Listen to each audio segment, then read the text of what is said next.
இங்க இவங்க வேலைக்கு போறாங்க. ஆனா, இவங்க பின்னாடியே யாரோ ஒருத்தர் தினமும் ஃபாலோ பண்ணிட்டே வராங்க. இவங்களுமே வேலைக்கு போகும்போது யார் கூடயோ பைக்ல போயிட்டு இருக்காங்க. ஒரு நாள் பைக்ல பிக்கப் பண்ணவரு இவங்களோட வீட்டுக்கே போறாங்க. அப்பயுமே அவர் பார்த்துட்டே இருக்காரு. திடீர்னு வந்து கதவ தட்டுறாரு. பார்த்தா இவங்களோட ஹஸ்பண்ட் தான். வீட்டோட தேடி பார்க்கும்போது யாருமே இல்ல. ஆனா ஹெல்மெட்டும் செருப்பு மட்டும் இருக்கு. அப்பதான் இவங்களோட ஸ்டோரியை சொல்ல ஆரம்பிக்கிறாங்க. ஒரு நாள் இவங்க சாப்பிடறதுக்காக பசங்களை கூப்பிடுறாங்க. ஆனா அவங்க எழுந்து வர மாட்டாங்கன்னு சொல்லிட்டு கிட்ட போறாங்க. பார்த்தா அவங்க பொண்ணு ஸ்கூல் ஃபீஸ் கட்டலன்னு சொல்லிட்டு ரொம்ப ஃபீல் பண்ணி அழுதுட்டு இருக்கா. சோ இவங்க ஹஸ்பண்ட் வந்ததுமே கேட்கலான்னு பாக்குறாங்க. ஆனா அவன் நல்லா குடிச்சிட்டு வந்து சாப்பிட்டுட்டு இருக்கா. இவங்க கேட்கறத ஒண்ணு கூட கவனிக்க மாட்டா. சோ இவங்க வேற வழி இல்லாம கம்மலெல்லாம் வித்து அந்த ஸ்கூல் ஃபீஸையும் கட்டி வாடகையும் கட்டுறாங்க. அண்ட் அடுத்த மாசம் வாடகை தேதியும் வருது. ஆனா இவன் குடிச்சிட்டு வரான், கொஞ்சம் கூட கவனிக்க மாட்டான். அதனால வீட்டுல இருக்க பொருள் எல்லாமே வித்து வாடகையும் கட்டிடுறாங்க. ஆனா வாடகை இவங்க ஒழுங்கா கட்டாதனால வீடு காலி பண்ண சொல்லிடுறாங்க. சோ இப்ப வேற வழி இல்லாம வேலைக்கு போலான்னு சொல்லிட்டு முடிவு எடுத்து வேலைக்கும் போக ஆரம்பிக்கிறாங்க. இப்ப பசங்களுக்காக புது ட்ரெஸ் வாங்கி கொடுத்துருப்பாங்க. அந்த பசங்களுமே அவங்க அப்பா கிட்ட போயிட்டு ரொம்பவும் தேங்க்ஸ் சொல்றாங்க. எதுக்குப்பான்னு கேட்டதுக்கு நீ தானப்பா ட்ரெஸ் வாங்கி கொடுத்துன்னு சொல்லிட்டு போறாங்க. அப்பதான் இவர் வீட்டுல இருக்க பொருள் எல்லாம் கவனிக்கிறாரு. புது ஃபேன், புது டிவி எல்லாம் வாங்கியிருக்கு. இதெல்லாம் எப்படி வந்தது? இவள் வேலைக்கு போய் தான் சம்பாதிக்கிறான்னு சொல்லிட்டு சந்தேகப்பட ஆரம்பிக்கிறாரு. அப்பன் பார்த்து இவங்க யார் கூடயும் போன்ல பேசுறாங்க. அவங்க பாத்ரூம்குள்ள போனதுமே போன் இருக்கலாம் ட்ரை பண்றாரு. ஆனா அதுக்குள்ளேயே வந்து இவங்க போன் எடுத்துட்டு போயிடுறாங்க.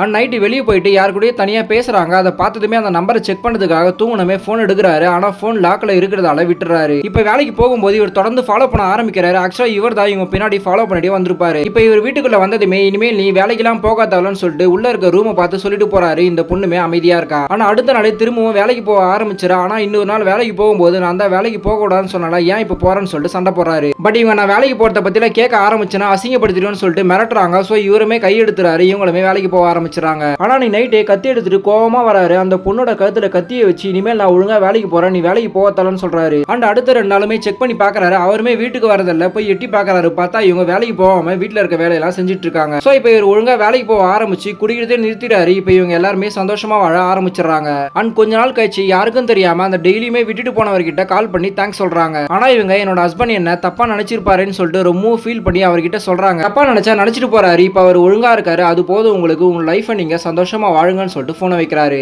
ஆக்சுவலா இவங்க 2 பேருமே அவங்க ஹஸ்பண்டை திருத்துறதுக்காக தான் இப்படி பண்ணிருப்பாங்க.